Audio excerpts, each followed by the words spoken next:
Hi, I'm Caitlin. Hi, I'm Rebecca. We're not from Memphis, but we love it. Welcome to Memphis Type History, the podcast. So here we are, recording our first podcast for Memphis Type History. Yes. If you're nodding, no one knows except me, Rebecca. Because you're looking at me and I'm looking at you. Yeah, for anybody who doesn't know, we are not in the same city. Yeah, so we're talking by Skype. This is Caitlin. My voice sounds like this. And I am in Shanghai, China. I'm currently in Memphis. That's Rebecca. That's me. And I used to live in Memphis. I lived there for 5 years. And in June, I moved to Shanghai. And I live here now, and it's really awesome. And I miss Memphis. Very meaningful things in my life happened there. And so Rebecca and I wanted to continue our project in a different way. Okay, we should back up and actually talk about the project. Okay. We should give a Memphis Type history. I could do that. And could I actually tell a story of how the dancing lady became our mascot? Yeah. That might be kind of cool. That'll make this episode way more interesting. Okay. So do you want me to start now or talk about history? Or talk about Memphis Type, how Memphis Type started a little bit? Take it back to the very beginning and why you did the paintings. Okay. Before, because if when I was just a glimmer in your eye. Yeah, so if you were to look at Memphis Type History, the book, you'll see illustrations inside in the beginning of each chapter. And those are paintings that I produced, and they were based off of photographs mostly taken by Jeremy Green, who had started a summer project back in 2010, I believe, where he took pictures of different signage and landmarks in Memphis that were really cool. It was great because I wasn't from Memphis. I'm not from Memphis, but I just moved there maybe a year before he had started that project. So most of the images I was seeing, I hadn't seen before. And what's fascinating about the signs in Memphis is because Memphis kind of grew at a snail's pace, a lot of it was kind of left behind. So a lot of the signage and buildings you see here are really old, whereas a lot of big cities, come 80s, they demolish and they rebuild. And so you don't have as old of landmarks and signage that you see here in this city. So I found it fascinating. And then as someone who loves typography, it looked like a great fun subject to paint. And it was a way for me to get back into painting. And I did that. So each chapter starts with that painting. And each chapter's content are people's stories and the history that comes from those different landmarks that Caitlin captured so well. And it was fun working on this project because we got to tell each other the different things that we got to discover, whether it was just odd or just exciting, because I think people were excited to tell their stories of each of these places. And it kind of gave us a glimpse into what Memphis was like, a place that we love but didn't live in, didn't grow up in. And I think we got to appreciate it more because of that. Obviously, because Caitlin's in Shanghai, she still wants to be here to some degree. I would think it sounds that way. And that's part of the podcast, too, I think. Isn't it, Caitlin? Like, you wanted to be able to take part in Memphis Type History because it's not just a book, it's also a blog. Yeah, when we got the opportunity to do the book, which was, I guess, we published it in November of 2014, right? Yes. Mm-hmm. I think so. And so, obviously, a lot of writing went into that. And we were doing a blog at the same time. We started a blog as we began the book to start telling some of the stories and pieces of history that weren't going into the book, but that we found interesting. And we kind of kept the blog going after the book at a good pace for a while. And then both of us had some life changes. Rebecca took a full-time job. And I went back to school to get an MBA. And then I had this move come up, and moving overseas doesn't just happen in like 2 weeks, like maybe a move somewhere else could.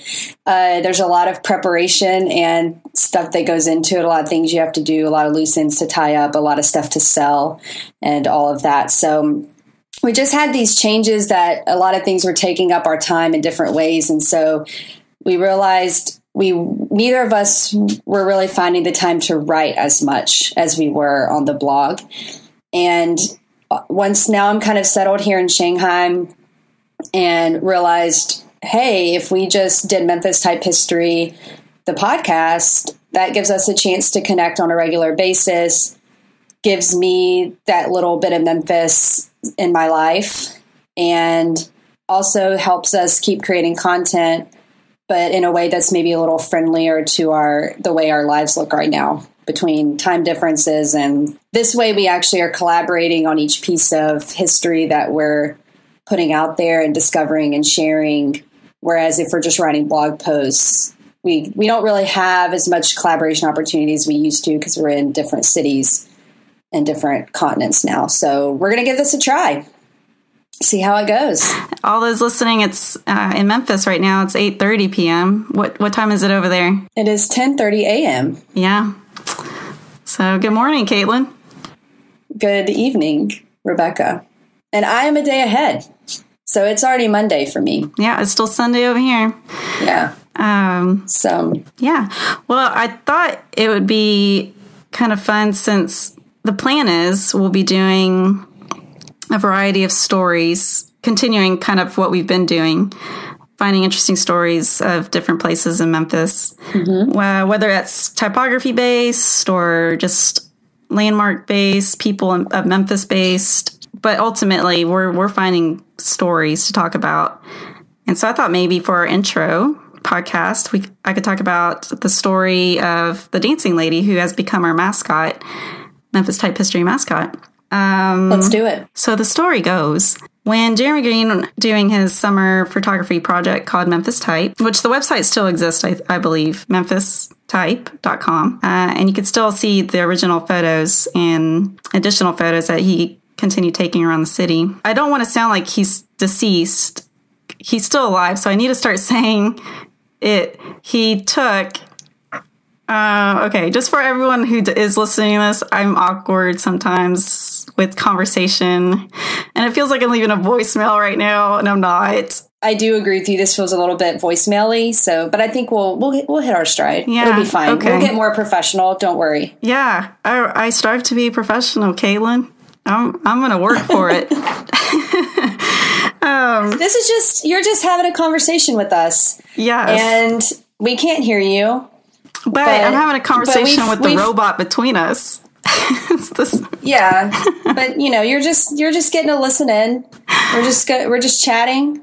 Yes. And we're learning how to not feel like maybe we should just leave each other voicemails. That should be the podcast. But this will be better than that. We will put an episode out every week. We have nice microphones. Yes. And we have content. We have content that we have researched. Yes. And we have strategy for putting this out there, strategy for ways that you can support it, teaser, foreshadowing. And we're going to have guests. We're going to have all kinds of interviews. We're going to have donuts. We are going to have donuts. Soon. Yes. Donuts are happening. That you can virtually pretend you're consuming with us. Yeah. So don't start that Whole30 just yet. Yes. So... story. Yeah, dancing lady. The dancing lady. For those of you who are familiar with Memphis Type History, have journeyed along with us, you know that we display and illustrate the dancing lady in pretty much all of our material. In fact,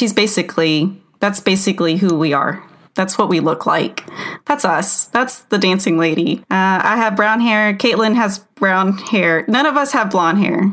The two of us don't have blonde hair.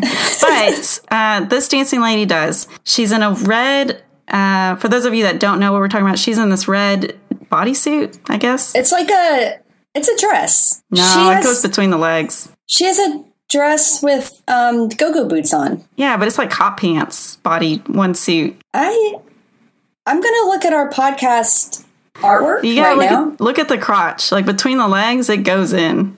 Actually, probably the podcast is not the best. This is not the best way to see the dancing lady. I'm going to look for somewhere else. Facebook. Or if you go to our Facebook Facebook profile picture, which is facebook.com. Yes, thank you. Memphis Type History. Yeah, we need to go there now yes. and join the debate. We're about to debate the dancing lady's lady parts. If she's wearing a skirt or hot pants, one suit, hot pants, it's one like, suit. Okay. Sleeveless. Well, okay, here's the issue. It's not pants, but I agree it might not be a dress. Yeah, it's not a dress. It's maybe like a very tight romper. Okay. Yeah. Because it's definitely not like her legs are out. She has go-go boots. The stuff that men wore for swimsuits back in the 50s or something. Yeah, it's a 50s men's swimsuit that she is wearing. Mm-hmm. But she was put up after the 50s, so this is sexy. The sexy Oh, man. jumpsuit. Now we're going to have to put an explicit on this podcast, maybe, since we've said sexy and crotch and lady parts. We'll see. Okay. Children, don't listen to this anymore. I don't know if that's okay for children. Yes. Some of the podcasts might not be appropriate. We don't know Some yet. of them, yeah, we don't know. We don't know what's going to happen, so maybe treat it like a PG-13 movie and listen first. Yes. And speaking of PG-13, this dancing lady did appear in The Rainmaker, right? Yes, she did. Was that a PG-13 movie, or was that rated R? That was, I don't know, because I'm old enough to not think about those things anymore. Okay. And I don't have any kids, so I don't know about ratings. Yes. Okay, but so it probably is not less than PG-13. Yes, definitely not. Okay, so back to what I'm trying to get to, which is taking forever, sorry. The dancing lady. Tight 50s romper swimsuit. Yes. Outfit. Okay. She's in red. She's got blonde hair. She's basically been the one who represents us. That's who we use when we have just marketing stuff, or she's our Facebook profile picture, Instagram profile picture, Twitter. She's our avatar. On and on. Yes. She's our avatar. Yeah. Avatar. Not James Cameron avatar. But she our avatar. captures the Mm-hmm. She captures the spirit of us and Memphis Type History. Yes. And where she came from, I would like to share that story, is back when Jeremy Green was doing his summer photography project, memphistype.com, which you can go to and check out. The website looked a lot different than it does now. And he had a call out that said, if you have any request of signs you'd like to see on this website, email whatever the email was. And so I made a request, and I said, hey, there's some legs down on, I think, Monroe. No, I can't remember the name of the street now. Can I just, hold on. Hey, Jeremy, there's a set of gams on Monroe I'd really like to see on your website. Yes. But yes. But yes. Is that the street? Is it Monroe? It's in the Edge District. It's in the Edge. It's like one of those little the street, it V's off. Yeah. It at Sun Studios, you can either keep going right or you go left. Yeah, I should know this. I'm not sure how to get places. I just don't ever look at the street signs. But yes. Anyway, that's besides the point. I mentioned, hey, there's a sign and it's Downtown Dolls. At the time, people knew it as Downtown Dolls. People now would know it more so as Spectrum or Club 616 because the address is 616. And I said, look, there's a pair of legs and they look amazing. And it's because they're just legs. They don't have a torso. There's no woman. It's just legs. And I didn't think, and I made that request thinking he wouldn't do it because there's no typography. So it's Memphis Type, and it's all about signage with great typography. And I'm asking him to take pictures of legs. And so he does, but he goes and he's captured by the woman, the lady. And so he takes pictures of her. And to my surprise, he did it. He took photos of the lady in red. But so you were going after just the legs on the front of the building, but he took pictures of the lady on the side? Yes. Okay. Which I love the lady on the side, but I requested it because I couldn't get over the legs not having a body, that it was just legs. So the pictures are great. They're amazing, and I love them. And it was definitely one of the, maybe it might have been the second painting I painted from the Memphis Type Illustrated series that I did. But it is the only one out of that entire series that doesn't have typography. And when Caitlin and I started Memphis Type History, and I didn't tell her, and she said, we should start a website or a blog. And I thought, all right. And she set it up, and you had designed it before I could even know what it could look like. And the first thing you see is that woman. And I thought, well, that is just perfect. Caitlin just put the woman, the best image of all of them without the typography. But it works perfectly because we created the logo, Memphis Type History, and it worked well with her, And I think as we worked along on Memphis Type History, I just found her more and more endearing. I took a trip with a good friend of mine to Drink and Drag just to check it out. The queens are amazing. The people there are so friendly. Then discovering the story about the signs, and first off, how difficult it was to even find any information about that sign to begin with. I think we're coming up so close to that deadline of getting all the chapters in and all that information in to our editor at the time, that we were kind of thinking, this lady that we love so much doesn't have a story. We're like, she's going to have to go. And I was so determined not to cut her out, because I was like, no, we got to find something. We got to find something on her.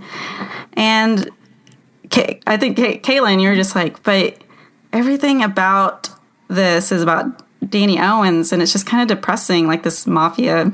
It was like, I was trying to write the chapter, and like the first version of the full chapter, it was basically like the history of strip clubs in Memphis. I hated it. Like, it wasn't that interesting. It was kind of like this weird departure from the rest of the book. And I just didn't, and we're just really struggling with that chapter because I hated it. And I don't think did I even show it to you? I don't even remember. But I'm sure you hated it. Because I think you had just told me about it, and it was enough to make me feel like, well, that's the disappointment. She's so lively to us, and fun. She's a fun sign, she's a fun sign. Yeah. She deserves a fun story. It wasn't coming across. Yeah, it wasn't coming across at all.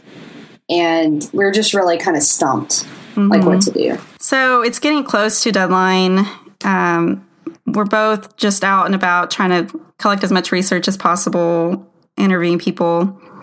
And we had divided up the chapters of landmarks that we were researching. And one of the ones that I was researching was Skateland. It's a roller skate place out in Raleigh that I went to visit and interview the people there.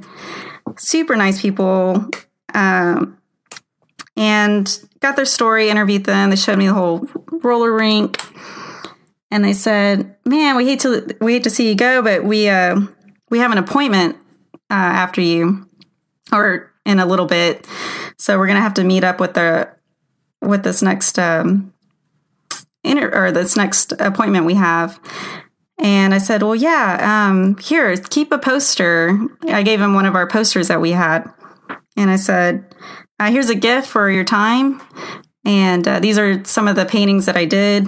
And they're like, oh, wow. And they're like, hey, what is... for some reason, they started asking about it. And I said, I was like, the one I'm really having difficulty with is that lady. I was like, I can't find any history on her or know anything about her. And she's a tough one. Because part of it, too, is we were trying to find out for sure, like, was she one of the original ones, or was she like a copy or something? Mm-hmm. Like, we couldn't even figure out her true origins. Yeah. It was a mess. We couldn't figure out anything. And even with the Rainmaker, it was like, we saw her in the movie, but then it was like, what can we even talk about that? Because it looked like there was not just one of her, there were two of her on that building. And we're like, we know there's two of her, but just one of her is showing. We don't know what the other one looks like. And I was in contact with the set designer for that movie to try to confirm, to try to see if they could tell me where they got her from. Yeah. Just so we could Did they ever get back on that? Yeah. But they recreated that scene, like they recreated Danny's with those dancing ladies for the movie. So it was all props they had put together to like feel authentic, but it wasn't actually any real location. Okay. And so they couldn't confirm, like they thought they were the original ladies, but they couldn't really, like I was able to confirm for the movie that it was at least her, one of her likenesses or whatever. But anyway, I was hoping it would be like a better path to go down, and they couldn't tell me like where I was trying to figure out, like, did they acquire her in an auction, or like where did they get That's right. the ladies? Mm-hmm. Yeah. But yeah, they did. I mean, I went back and forth with them by email, which was kind of cool. But yeah. Anyway, so you leave this poster at the skating rink. Yeah, so I leave the poster and I get a phone call from them. I left my information with them. They were going to email me some home photos that they had to contribute to the book, which you could find on the Skateland chapter. They're really cute skating photos. And as I'm driving, I get a phone call, and it was their DJ, one of the guys that I talked to. And he said, "Hey, you're not going to believe this, but our next appointment was our sign guy, and he saw your poster, and he saw the lady that you said you're having trouble with, and he said, I built that design, or I built that sign." I said, "You were kidding me." He said, No, he said he built that sign. And I said that you were trying to get information about it. So he said I could give you his number and you can give him a call. And so I did, and I had a meeting with this guy and learned that he built 6 of them, but there's obviously just the one. And we learned about how there's 2 per billboard. So I guess there are 2 for the building, and then 2 billboards that had 2 of these signs. Is that right? I think so. I'm not super clear. I'd have to reference the book and see if I actually say. Yeah, I'm pretty sure based on this. I mean, this was back in, it was 2014 or 2013. Yeah. We started all this research in 2013. Yeah. Someone go read the book and write us an email and tell us what we said. We really are just trying to get people in suspense again. So if you read the book and you forgot, this would be a good time to go back and reference it. Yeah. But I'm pretty sure he had said it was 2 on the building, 2 billboards that had 2 of each. And he talked about stories about how people, the competing vendors of different strip clubs would kind of try to shoot those signs down because they didn't like Danny and all the sorts. But I just thought the timing was insane, and it made the book chapters so much more interesting. And then even after, like maybe 2 years later, I get a photograph from a friend, and they found one of the dancing ladies. I think it was I should have checked up on this before. It was in Illinois or something. What? Right? It was like in Illinois or something. Yeah, I was going to say, I think it was in Illinois. And she said, and it was one of the blue-dressed women that she found while she was driving on the road out there, and sent me a picture. So, yeah. So the lady gets brought up at random times, and she's worked out for us. Yeah. She's gone now. And now she's gone. And there's just a shadow left behind. So I don't know. They had in the location, there was at least 2 other dancing ladies in that basement, but I haven't gone back there to check to see if they still have them. And I don't know where she went. Yeah. The lady in red. Just a shadow on the wall. Can we put the exit music, Lady in Red, for this episode? Or should I just sing it? I don't think we can. You have to like pay for stuff like that, I think. We could sing it, and then it's fine, I think. If I sing it? Yeah, you could sing it, I think, and that's legal. So at the end of this episode, can I fade out Lady in Red? Yeah. Okay, I'll do that. Okay, maybe we should just end it now, because that sounds really... No, I'm just kidding. So yeah, there's a little story. What else should we, in this intro episode, maybe we should also tell people, we've told them what Memphis Type History is. Sort of. I think I just did a really bad job of explaining what Memphis... Well, you did a good job of explaining what Memphis Type History is. It was not great, but I'm going to be real honest. It's like written all over the place. So if someone really wants to get into Memphis Type History from this point on, they can go to memphistypehistory.com. Yeah. They can go to Facebook or Instagram. and see lots of things. So yeah, because if there's or go buy the book. I mean, the book is there. It, I mean, that says a lot. So I feel like it's not our responsibility so much on this podcast to like give the definitive, history of this project.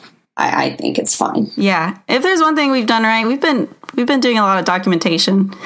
So this is just to capture new stuff, really. And being that this is about the intro of Memphis Type, we took ourselves off guard. So we weren't. Yeah, we didn't prepare for this. We didn't. We just decided to chat about what we're doing. I didn't even know I was going to hear a story. So that was great. Yeah, I didn't either. Well, I haven't told a story, but you'll hear one next time we record. Yeah. Do you want to tell them what's coming up? Yeah. So what to expect from Memphis Type History, the podcast, is an episode a week of some sort of story. Either Rebecca will tell me a story I've never heard before, or I'll tell her a story she's never heard before. Or on some, we might tell each other a few little stories, but it will all be new stuff for one of us. Also, we will do some interviews occasionally with some folks. So you'll get some other people talking about Memphis history things from time to time. We plan for it to be just like a little fireside chat. All of us together, you in your car or in your home or wherever you listen to podcasts, on your jog. Also, expect show notes. We'll have those. What are show notes? For each episode. They're like, you can go, if you go find the podcast at like memphistypehistory.com, you could see it more like a blog post, and it'll kind of tell what we talked about. And then it'll give you any links we mentioned. Like if we're like, oh, and if you want to know more, you can watch this documentary or go to this website. Like we'll put those on there. We'll put pictures on there of people that we're talking about or whatever. So it's kind of, show notes are just like where you can go find further information instead of having to like stop what you're doing right now and like go Google something. Yeah, that we mentioned. So that'll be my job. I'll keep track of show notes. Thanks. And what else can people expect? I said weekly episodes about little stories. They can expect random stuff to happen. Yeah. Because it's Memphis. We're just people. It's Memphis, and we're just people talking about Memphis. Yeah. And also, they can expect a way to support us. We have one of those Patreon accounts, so you can go become a patron on Patreon at patreon.com/Memphis Type History, I believe. And so we've got a way you can give even just $1 and get behind the scenes access. We need to do a shout out to our editor every episode. Yeah. Oh yeah. Our team. It's me, Caitlin, and Rebecca over there. Hello. In Memphis on my computer. And then Danny Barta is our sound engineer. So if you have complaints about sound, send them to her, not to us. I don't have her contact information. If you're mad enough, you can figure it out. That's the team. And then, Patreon goes to support our team making this happen. And we have merch you can get on there. We will also post some bloopers and other things that didn't make it. Like we'll post some cutting room floor snippets of things. And you also get your episodes early and lots of other things. However much you want to support us, you just sign up for a monthly donation amount and you get varying levels of goodies. We also would love to have sponsors. And so if you have a business and you would like to sponsor this podcast, we have lots of fun and exciting ways that can happen that we're pretty excited about. Mm-hmm. So you can email us at memphistypehistory@gmail.com. We also would like your stories. Yes. We'll have some ways that you can send us your stories. Right now, you can send us by email, of course, anytime, or through our website. But we want to tell some of your stories, so get ready for that. Yeah, I'm going to be hunting you down. I'm still here. Yeah. All right. We hope you're going to like this podcast. Yeah, I concur. All right. Now what do we do? I can do the Exit Lady in Red music. Okay, let's do it. I don't know the words though. Just sing the part we all know. Okay. You want to join me? You said we. That means you know it. I know the part we all know. Lady in red is dancing with me, cheek to cheek. There's nobody here. It's just you and me. It's where I want to be. And I hardly know. Da, da, da, da, da, da. That was amazing. I'm so impressed. So all I know is this. Lady in red. That's it? That's all I know. Yeah, I was so impressed. I thought that's all you would know. No. I don't know any of those other words because I only know this song from a commercial. DJ remix? Make it work moment. Where your voice goes, Lady in Red, in the background a whole bunch? Yeah, let's do a Lady in Red remix. Next podcast, what's it going to be about? What's your story going to be? Well, I'm gonna tell about some radio stuff. I'm gonna tell a really interesting story about radio in honor of the podcast, the new wave of radio. Oh, that's genius. That should be the next episode. Okay, it can be. Yeah. So the next episode is about radio. And you can listen to it now. It's available. We haven't recorded it yet right now, but in the future, it'll be there. Sounds good. All right. Are we done with this? Yeah, I think intro? so. Unless you want to sing Lady in Red again. Nope, I'm going to see how that remix turns out. Okay. Hey, if you want to hear the remix, you got to be a Patreon supporter. So go give your dollar bills. Patreon.com. Hey, isn't it appropriate that we talked about the Lady in Red stripper? Yeah.